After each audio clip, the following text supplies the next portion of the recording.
All right, do you want to give some opening remarks or should I get started? We're going to introduce you and then we'll get started. Sounds good. Hi, everyone. Thank you so much for joining us today for our third session of Girls Go STEM.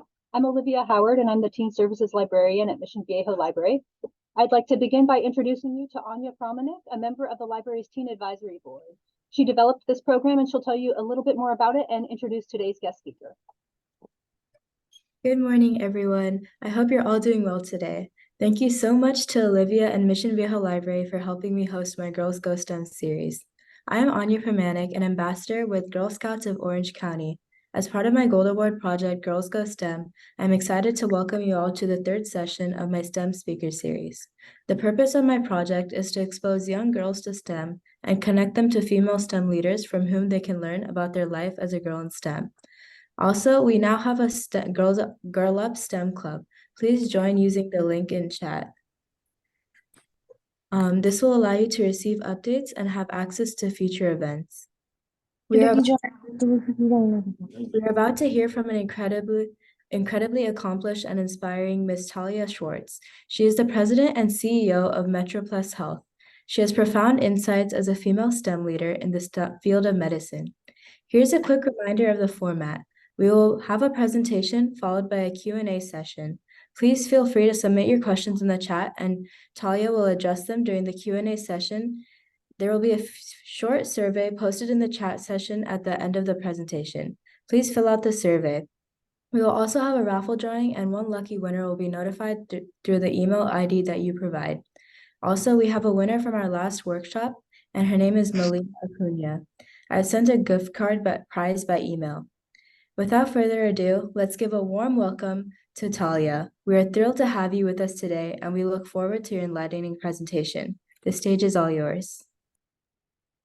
Thank you so much, Anya. Really appreciate the opportunity to be here today and chat with you. I will admit that this is the first time I am talking about my career path to non-adults outside of my daughters. I have 2 daughters.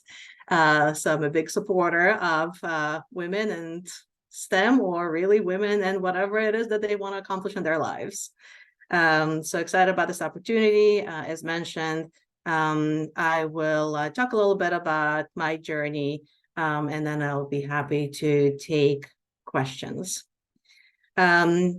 So my journey started when I was 5 years old. Not really clear why, but when I was about 5 years old, it became very, very clear to me that I wanted to be a doctor. I don't know where it came from. I think it probably came from me seeing doctors in action. I did not grow up in a family of doctors. I was not surrounded necessarily by this type of environment, but I was growing up knowing that this is absolutely what I wanted to do. It doesn't mean that you need to know what you want to do from the time you're 5, but this is my journey. I know a lot of other physicians for whom this was not kind of a clear path from the time they were young. Currently, and I will kind of go back in time, currently, as mentioned, I am the CEO and president of MetroPlus Health Plan. This is a health plan that operates in New York City. It covers 750,000 people from all walks of life. It is owned by New York City hospitals, so it's a health insurance that is actually owned by hospitals, which in return is owned by the city of New York. So that's the structure. If you guys can just mute yourself, please. Thank you. Thank you. I have been the CEO for 4 years in the company. And prior to being the CEO, I was the chief medical officer because of my medical background for 3 years. Prior to that, I've done a variety of jobs in a variety of companies, and I will mention some of it throughout my kind of recalling of my journey. So let me take you back in time, a really long time back, when I was a 5-year-old, determined that she wanted to be a doctor. Apparently, I recently looked at my yearbook from high school, and that's what it says. Apparently, I was all in all the time. And the yearbook says when Talya grows up, she wants to be a doctor. So I made it very clear to everyone I was determined. And so as I was graduating from high school, I was getting closer and closer to my dream. I applied to my dream schools. And I will just tell you that the program I went to starts medical school from year one. It's not college, then medical school. It's just you apply for medical school from year one.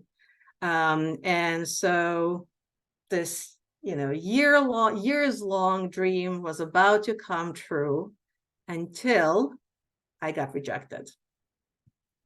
And so I did not get into my dream schools. And at 18, I felt like the sky was falling.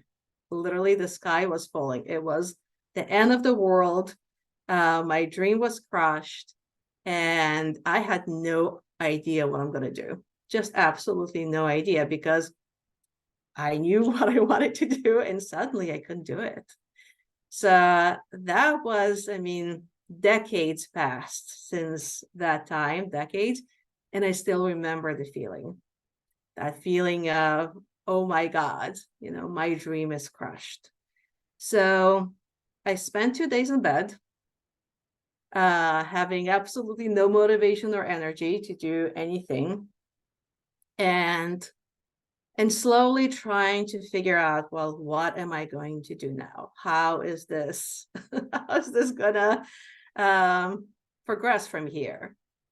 And so I was lucky because as I was going through my years in school, especially in high school, there was certain area that really excited me, again, for no particular reason besides the fact that that's what interests me, and that it was chemistry. I really, really enjoyed chemistry. So I decided to go and start my first year as a chemistry major. And so when I went to college and started doing chemistry, it was interesting, but kind of that feeling of not accomplishing what I was really hoping for, kind of followed me wherever I went and whatever I've done. And the dream was still there. So thankfully, I didn't have to work on my GPA again, but I did have to take my equivalent of the SATs at the time. And so I studied really, really, really hard, did all of the prep that I needed to do, and applied again, because I was not ready to walk away from my dream. And so I took the test, waited really anxiously for the results. Of course, I think like many people felt that I didn't do as well as I should have. And then I got the result I was hoping for. I got the score I was hoping for. I reapplied. There were 4 schools that I really, really, really wanted to get into. I applied for those 4 to those 4 schools and waited anxiously. And let me tell you what happened. After trying again, after feeling that the sky fell on me, after feeling, that, my dream is crushed. When I tried again, I got into all 4. I just wanted all 4. So just to tell you that there are hiccups along the way. When you dream about something, when you really want to achieve something, sometimes things will go your way and sometimes they won't. And it's okay. It's life. This is how it is. You just understand that it's not the end of the road. If you have a dream all you need to do is persevere. Really, if there was one advice that I just cannot repeat enough times, both to my daughters and to anyone who is kind of starting the path, starting the dream, pushing towards something that they think will really give them a lot of content and joy, it's perseverance. That's the most important trait that I see in all the leaders that I know, men and women, but certainly people who are going up the ranks and achieving kind of the success that they're hoping to achieve, things that are maybe harder to achieve, that take a lot of effort. Perseverance. Don't give up. There are going to be hiccups. There are going to be twists and turns. That's life. That means you're alive. That's what it means. Twists and turns happen when you're alive, but it doesn't mean you give up on your dream. So I got into med school, and again, this is decades later, and I still remember that feeling of walking to my, top choice medical school and just seeing the sign in front of me and just feeling so damn proud. And feeling so damn proud, probably because I didn't get there on the first time, because it took additional work, because it took a second round, because it took some perfecting what I had to offer. And so that's kind of usually the case, right? When you fight for something, when you really want this, when you put in the effort, when you get it, it feels even better. So I was going to med school. I was super proud. My dream was coming true. And so throughout med school, there are ups and downs, I will tell you. Although my plan B was chemistry, I thought I'm going to fail organic chemistry. That was just impossible. There are classes that I love, like physiology, truly understanding how our body works at a cellular level. And there were classes that I really did not enjoy, like anatomy, where you had to memorize all the body parts, the muscles, the tendons, the joints. There was a lot to memorize, and where you had to work with body parts. And that gives you a whole new appreciation for our bodies and what they are able to do for us and how they're able to carry us throughout all of their life journey.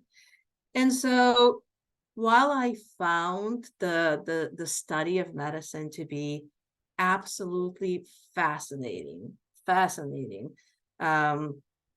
regardless of what you believe in and however you believe we got to where we are, the human body is a miracle. It really is a miracle. The complexity of how it operates is like nothing else. It's like nothing else in this world. And so the ability to understand it on a deeper level was absolutely fascinating for me. In some areas where, like your experience now in school, you just have to get through it. You just have to, because that's the deal. So I went through med school, finding that it's exciting, it's interesting. And then I started my internship and really kind of getting into what it means being a physician. So I started working in hospitals as part of my internship and kind of residency. I wasn't sure during medical school, I wasn't sure what I wanted to do when I grew up. I always knew medicine, but I know that some people know exactly what they want to do. They want to be a neurosurgeon. They want to be an internist. They want to be an OBGYN. I just wanted to be a doctor. It was not clear to me what kind. And so as I was going through different rotations, I started kind of feeling kind of what excites me and what less excites me. In the end, it was between two things. I was really excited about pediatrics. And I was really excited about OBGYN, kind of, especially the OB part. So it was between helping to bring babies into the world to, once they're in the world, to take care of them. And to tell you the truth, I really enjoyed both of those rotations more than any other. In the end, because you can't only specialize in obstetrics and OB. Really, when you choose this residency, you choose OB/GYN, and I was not enjoying GYN portion as much as I was enjoying the obstetrics portion. I decided to do pediatrics. So I did my internship and I did my residency in pediatrics, and I started having doubts. I started having doubts whether this is what I really wanted to do long term. And the reason for me was I really loved enjoying to kind of understand how the body works. I really enjoyed the studying. The day-to-day, I was not enjoying as much, to my huge surprise. But I kept on going. I thought, well, it's internship, of course. I'm at the bottom of the totem pole, right? I do all of the stuff as an intern that I will not do as a resident, that I will not do as a fellow. Let's get through this. It's a phase. It's a year. So I got through the internship. Then the residency came, and it was better. It actually was better. And towards the third year of my residency, I was the person in charge. I suddenly was the person who was covering the pediatric emergency room. I was covering the inpatient floors. Actually, as the pediatrician in training, I would go to labor and delivery when we knew that there might be some complication, and waited there for the baby to be born to help take care of the baby. So I actually, in a way, got plugged into the OB part that always enthused me. And let me tell you, there are many, many, many times as a pediatrician that I was called into labor and delivery, and seeing babies born never gets old. It just never gets old. It is a miraculous thing to observe and be, a tiny part of. And so things were better when I was a resident. All of those responsibilities at times felt overwhelming. They really felt overwhelming. At the time, I'm very comfortable dating myself because dating myself means I just have more experience. So at the time, I was just walking around with a pager, and it was tough. It was tough knowing that you're always on, right? This was before all of the laws went in that limited the number of hours that interns and residents can work. So at times we worked, 36 hours straight.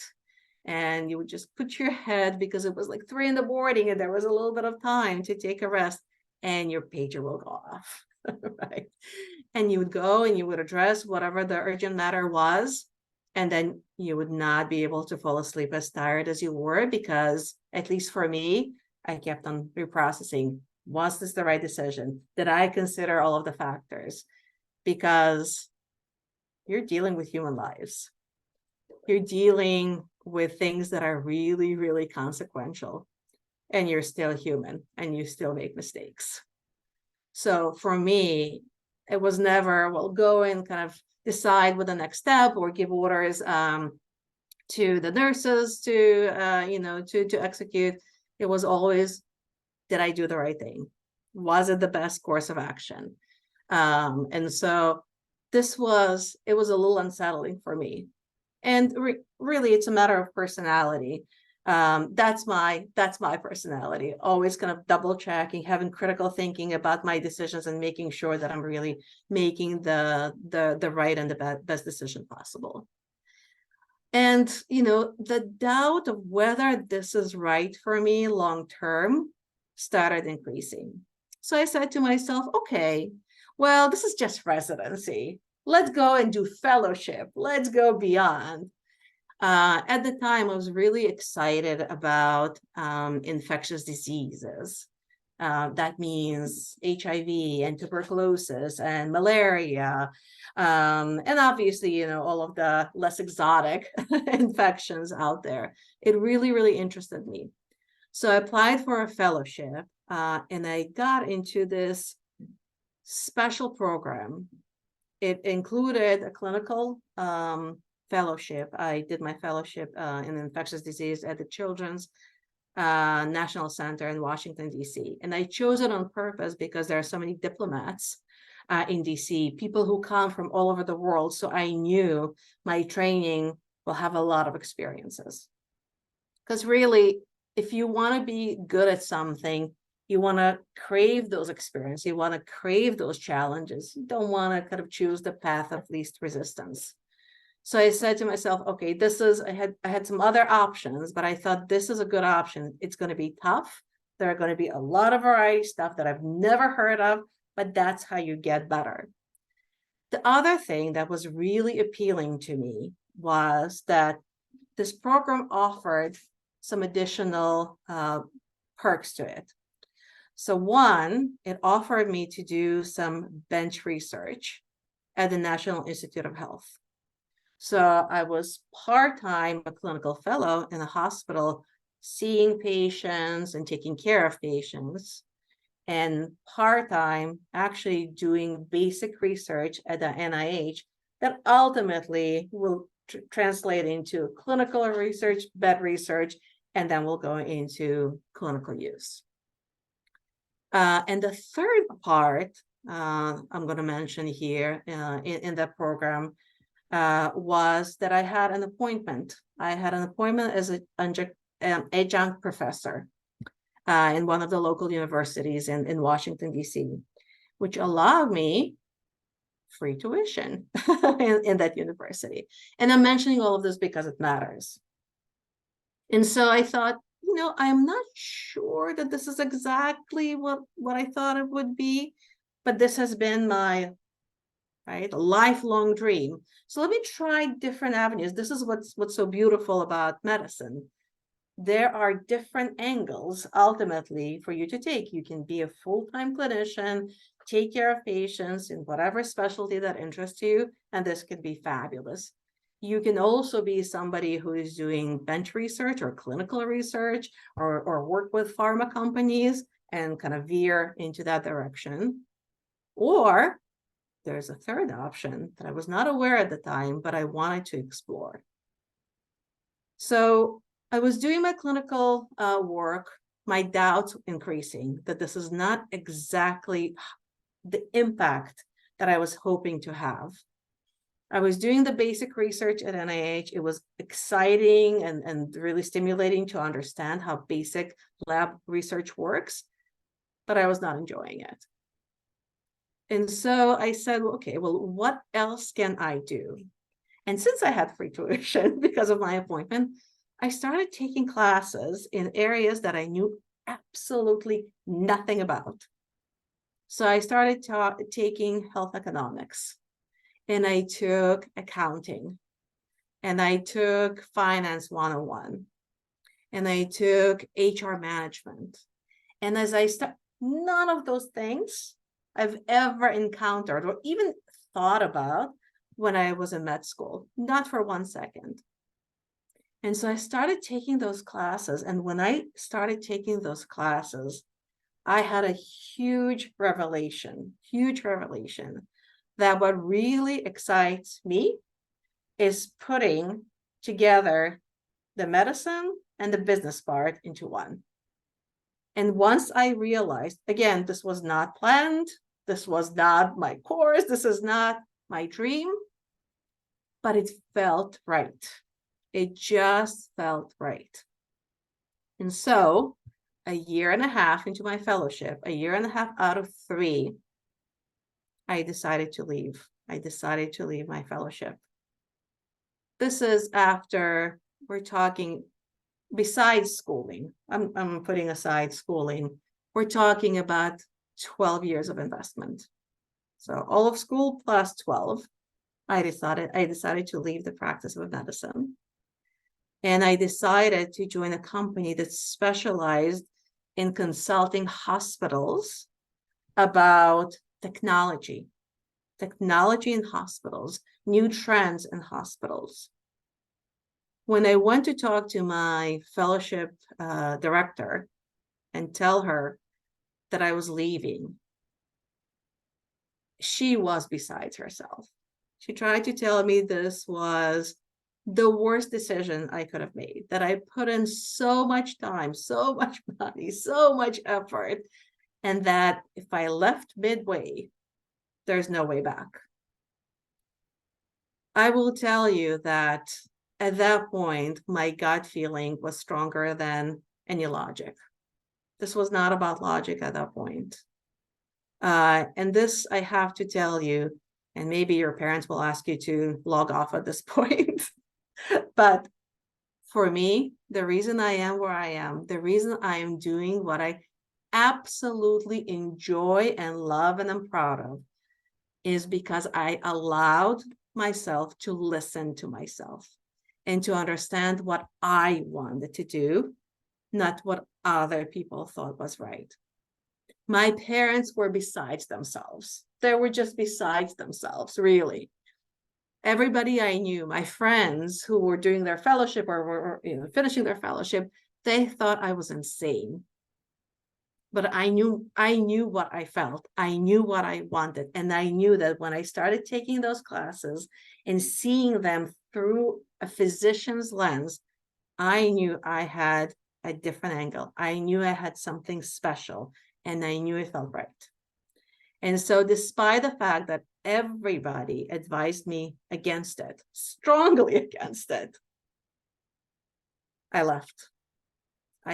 And I started doing this work, really digging into medical technology, understanding how technology impacts the business operation in hospitals.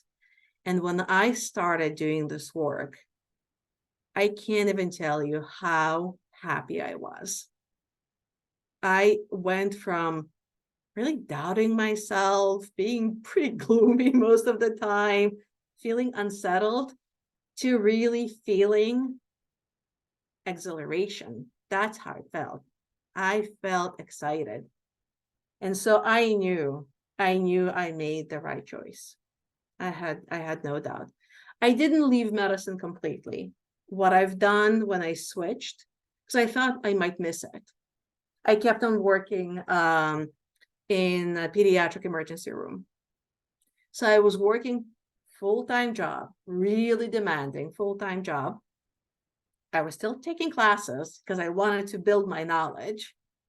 And then I was doing nights and weekends in a pediatric emergency room. I mean, sleep was not on the agenda. I don't recommend it, really. I don't recommend it. It was a lot, but it was just such an exciting time in my life. I felt really energized. And I really wanted to make sure that all the investment that I made kind of on the clinical route is not lost. I kind of wanted to keep up that clinical piece. And I've done this for a little while until my first daughter was born. And so this is kind of the unique part of being a woman, a physician who's also building her career. I mean, at some point, right, you want to make other decisions outside of your career. And so I had my daughter. I will just tell you one kind of funny thing. When she was about 8 weeks old, I went back to do my night shifts in the pediatric emergency room, and I was so afraid to bring something home that I would literally dress up like it was an Ebola pandemic, like head to toe, completely covered. And I would walk into a room to see a patient, and my first thing would be to tell the parents, please do not be alarmed. Everything is okay. Your child is okay. I have a newborn at home, so I'm taking precaution.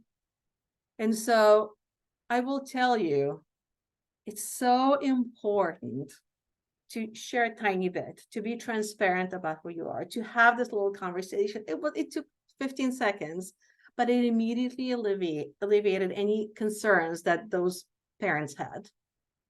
It's really important, kind of keeping everything. I'm not saying do not have a filter and say whatever it is that comes to mind, but being somewhat transparent, showing a little bit of vulnerability goes a long way.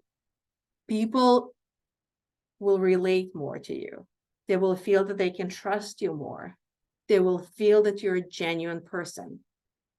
And in my head and in my experience, if they feel that you are genuine, that goes together with trust. They will trust you more if they feel that you're a genuine person. And so I've done this for a little while, and then came a tough decision of, I want to have more time with my child. So doing all of this all at the same time is not working. It's not working. I want to be a present mom. And so that was the time that I decided that I wanted to leave the clinical practice of medicine. That's the part that I decided to drop. And I decided that I wanted to continue on the path of combining kind of the medical perspective and the business perspective. And I want to tell you another quick story that also I think has a good lesson. It was a good lesson for me. There was this company that was, one of the best places to work in Washington, D.C. Like there are lots of rankings. Our country likes to rank a lot of things. And so one day I saw this company that was ranked, pretty high as like a good place to work for. And I didn't hear about it before. I did my research. And when I did my research, again, it was just from reading a magazine. I was like, that's the company I want to go to. I love what they do. It's really exciting. I think I will be great for the position they had. So I applied. I sent my resume. I sent a cover letter, and I sat by my phone because I was sure they're going to call immediately. Guess what? Nobody called. So I was like, okay, well, this is not working. I waited a few weeks. Nothing was happening. I saw that the position was still available. I was like, okay, let's do it again. Send a resume, resend the cover letter, and said, okay, well, they must have missed my application the first time around. The second time around surely will work. Nothing. I call HR. Nobody answers. Message, such and such position. I'm really interested. I have the qualifications that are, that I can see online. Would love to speak to someone, etc. And nothing. So another couple of weeks go by. I go to completely random social event, and I chat to a person there, a stranger that I did not know. We just started a conversation. And it turned out that she worked for the company. It turned out she worked for this company that I was eyeing, that I really wanted to get in. And so I said to her, oh my God, I've been trying to apply. I haven't heard back from anyone. Do you have any ideas how I can get an interview? I couldn't even get an interview. Forget about that. I couldn't get in. And she said, I would love to take your resume because we have a referral bonus. If we refer someone who ultimately gets hired, I get a bonus. So I'm very interested. Random, but that's life. You have to put yourself out there. You have to try different avenues. I sent her my resume. She actually handed this to HR. I got the interview and I got the job. So there are just so many different twists and turns that happen in your life. You have to put yourself out there. And have I mentioned you have to persevere? You just have to keep on pushing. And if it doesn't work the first time or it doesn't work the second time, what else can I do? I will tell you, I have a lot of people now because of my position. And I know who's going to go up the ranks and who will struggle. The people who are going down up the ranks are always looking outside of their lane, are always looking what else they can do, are always applying, are always volunteering to do this or that, even if it's not part of their job. The people who want to go up the ranks and are struggling are people who come to me or people who work with me and say, can you tell me, what can the company do for me? Why don't you have more of this or more of that so I can, so I can climb to where I want? And my answer is, we have the structure, you have to climb up the structure. And I'm telling you, it's never too early and never too late to have this attitude. This is the attitude. If you want to chase your dream, whatever it is, it really doesn't matter what it is. Whether you want to be an artist, you're probably on the wrong talk, or you want to be, a scientist or a physician like me. It's really important to understand kind of the lay of the land and grab the opportunities that are in front of you. It's also important as a woman to kind of take inventory of kind of your life. Stop. It's not all about the race. Stop, assess what's important to me. What's important to me in this phase of my life? What's important for me, wherever I am in my life, and how am I going to make time for what's important to me? I know there are notions that, being a woman, especially in the STEM field, or especially kind of as kind of a high level executive, can be a disadvantage.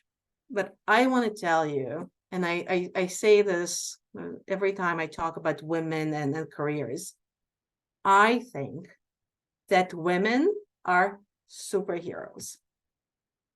You are a superhero by being a woman, because you are able, if you choose to, and if this is right to you, to birth a person, and you're able to become a physician and help somebody, save their lives or better their lives or support them through a hard time.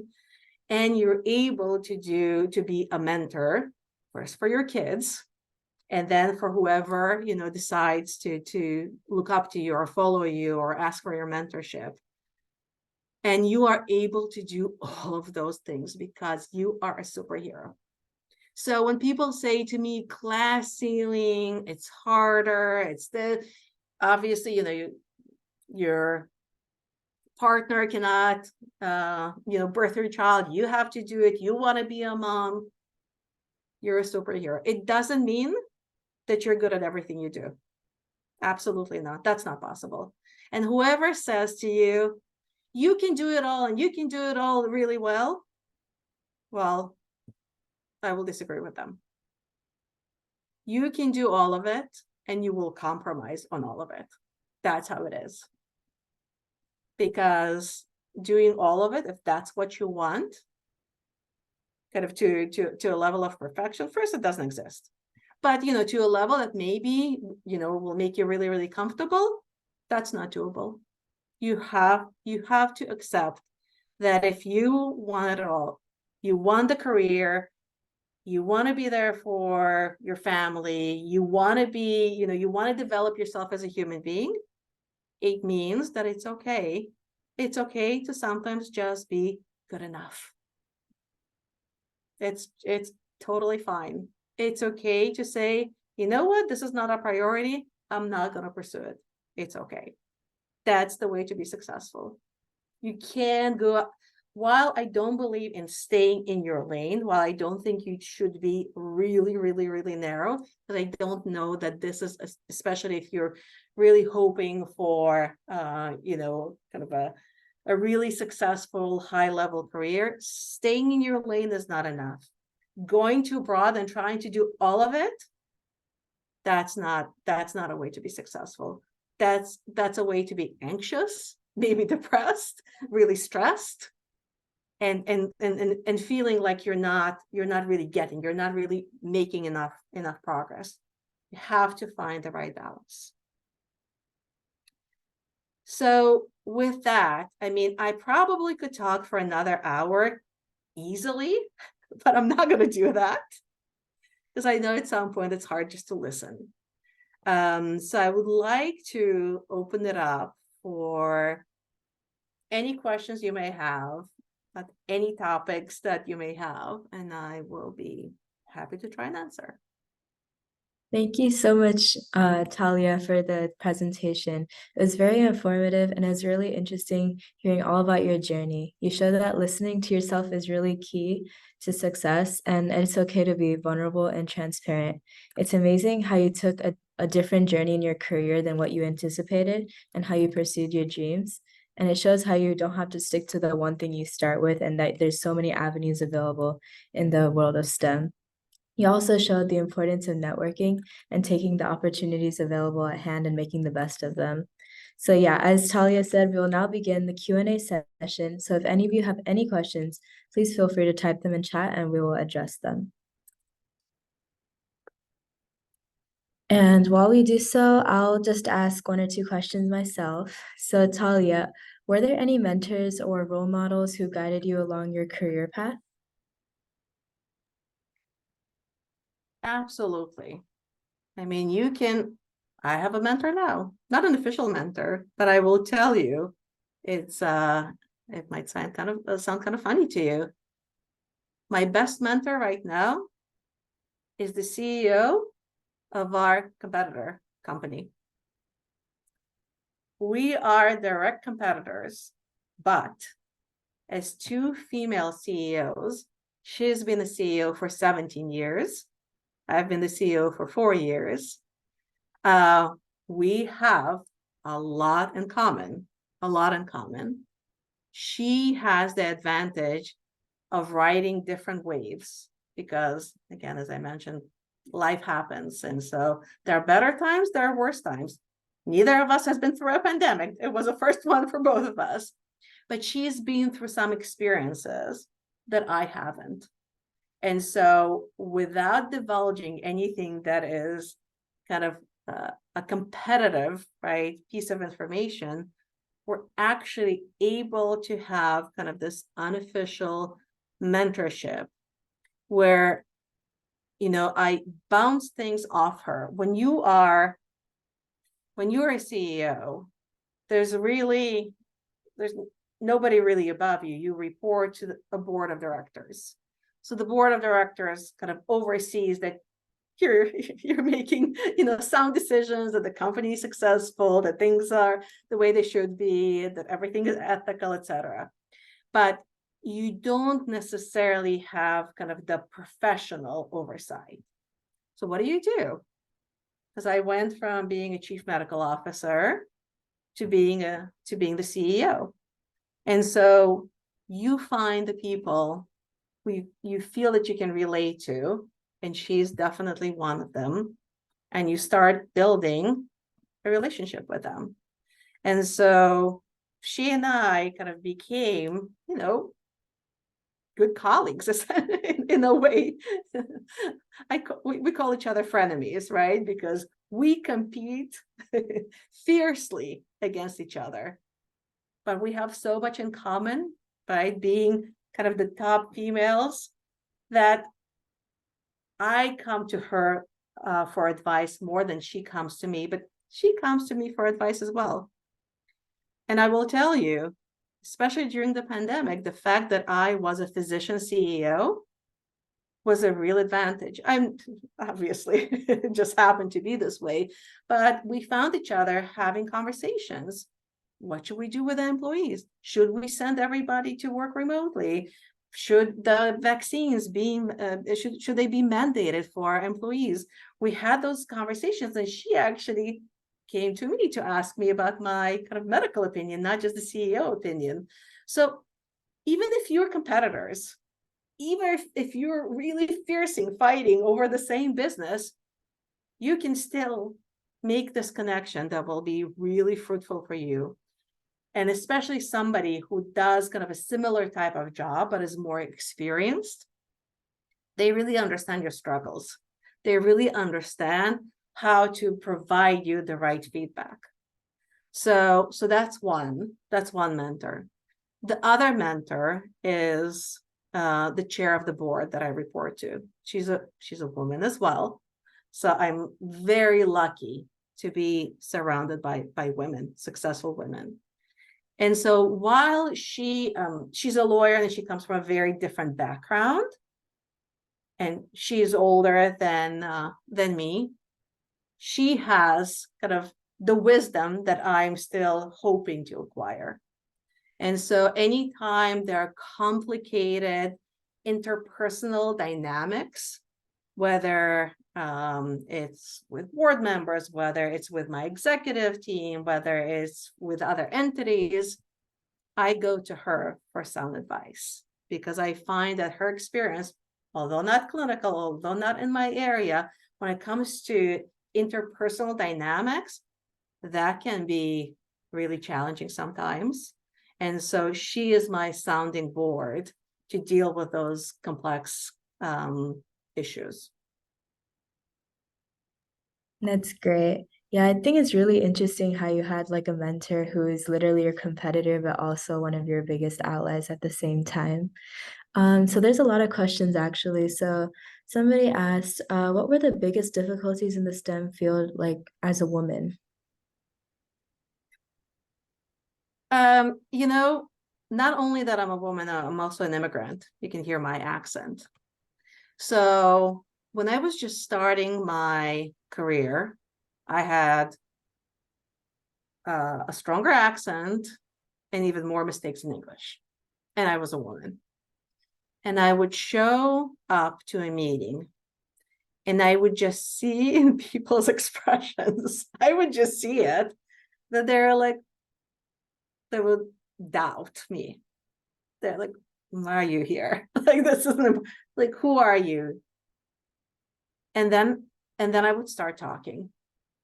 And I would not pay attention to my accent, and I would not pay attention that sometimes I will get stuck because I'm missing a word. I knew what I was talking about. I was confident. I did the prep. I knew that what I was talking about, I knew better than any of those people with the question marks on their faces. And that gave me the confidence.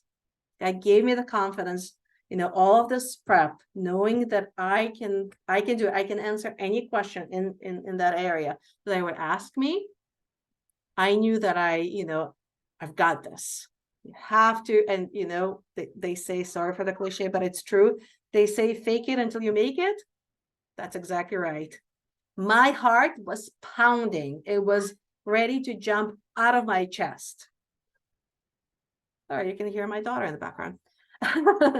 But I pretended like I knew exactly, everything they would ask me. I did the prep, and I would slowly watch their expressions change from this to nodding. So you have to do the prep. You have to show that you're confident, and you have to read the room. You have to read the room. And I think, obviously men can do a terrific job with this, but I do think that women are just slightly innately better and kind of reading the room. And it's so important not just stay the course, not just to say, well, this was my agenda and I'm going to stick to it. If you see that the room is not with you, you pivot.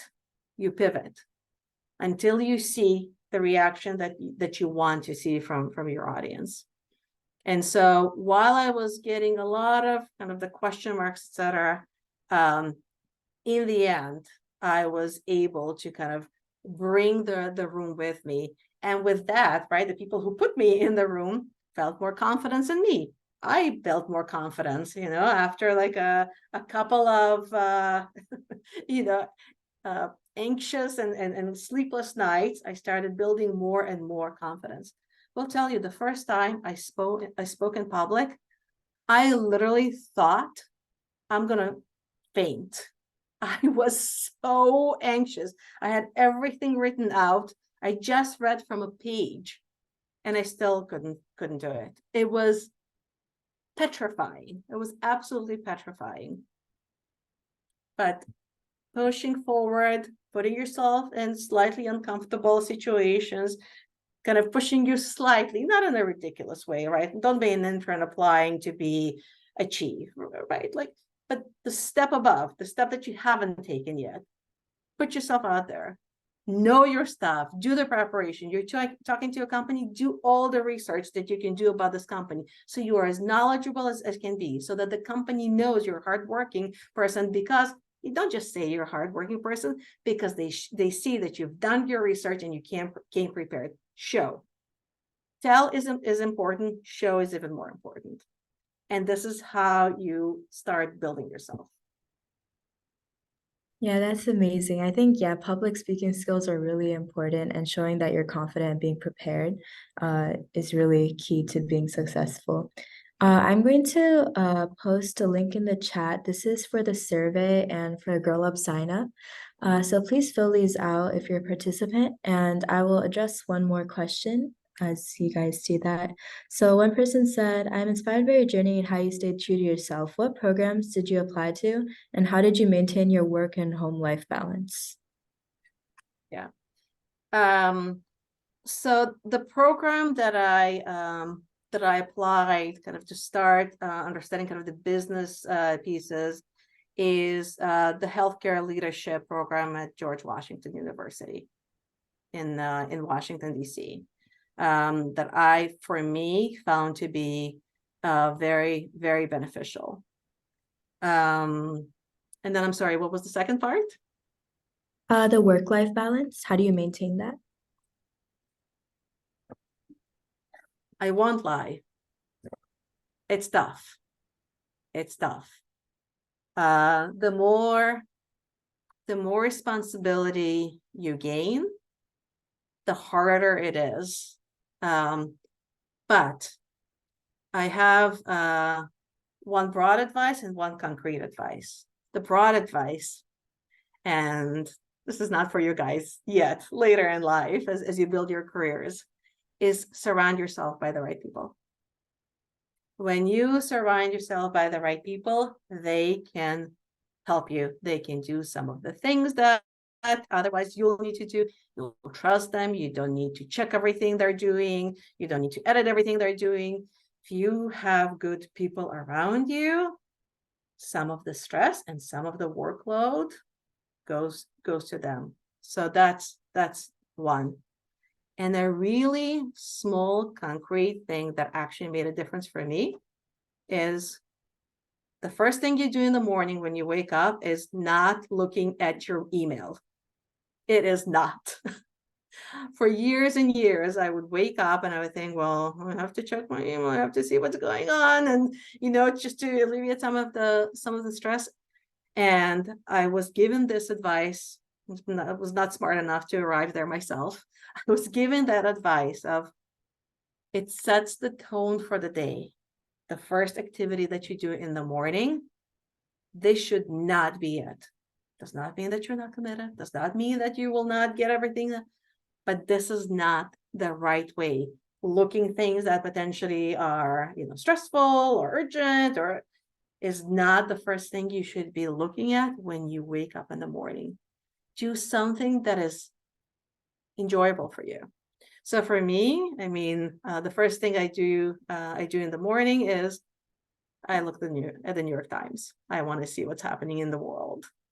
Sometimes also stressful, by the way, but a different kind, right? It's not me personally responsible for it, right? Versus what I see. So really be kind of discerning of this first thing that you do when you wake up will set the tone for the rest of your day.